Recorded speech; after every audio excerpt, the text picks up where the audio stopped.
Hello மக்களே! இன்னைக்கு நம்ம வெயிட் லாஸ் சேலஞ்சோட டே 22ல இருக்கோம். என்னோட வெயிட் 84.2. சாரி நேத்தைக்கு வீடியோ போட முடியல. ஏன்னா நான் ஆஃபீஸ்லேருந்து வந்ததே ரொம்ப ரொம்ப லேட்டு. இன்னைக்கு மார்னிங் நான் ஒரு வே புரோட்டீன் எடுத்துக்கிட்டு டக்குனு ஜிம்முக்கு கிளம்பிட்டேன். ஒரு ஃபோட்டோ மட்டும் ஜிம்ல எடுத்து வச்சுக்கிட்டேன். ஏன்னா நாளைக்கு ப்ராக்ரஸ் ட்ராக் பண்ணுறதுக்கு ஃபோட்டோஸும் இம்பார்ட்டன்ட்டுங்கிறதுனால. அதுக்கப்புறமா என்னோட லஞ்சை பேக் பண்ண ஆரம்பிச்சுட்டேன். லஞ்சுக்கு வந்து கொஞ்சம் தயிர் சாதம் எடுத்துக்கிட்டேன். தயிர் சாதமும் வேயிங் ஸ்கேல்ல நான் பார்த்து பார்த்து அளவெடுத்து எடுத்துக்கிட்டேன்.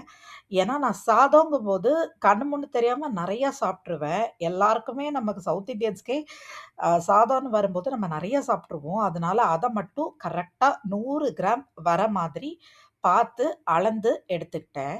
என்னோட தயிர் சாதத்த லஞ்சுக்கு. ஆனா இன்னைக்கு கூட்டு பண்ணியிருந்தேன். அத நல்லா ஒரு பெரிய பவுல் பாருங்க. இது எவ்ளோ பெரிய டிஃபன் பாக்ஸ்ன்னு. இந்த டிஃபன் பாக்ஸ் ஃபுல்லா நான் எடுத்துக்கிட்டேன் கூட்ட.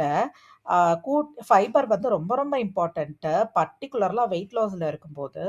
ஸோ கூட்ட நெறையா எடுத்துக்கிட்டேன். ஈவினிங் ஆஃபீஸ் விட்டு வந்தோனே 3 சர்க்கரவள்ளி கிழங்கு, கொஞ்சம் நாவல் பழம், கொய்யாப்பழம், கொஞ்சமா மாம்பழம், அதுக்கப்புறமா 4 முட்டை எடுத்துக்கிட்டேன். அதோட இன்னைக்கு நான் என் டேவ முடிச்சுக்கிட்டேன். நாளைக்கு பார்ப்போமா? நல்லதே நினைப்போம், நல்லதே நடக்கும்.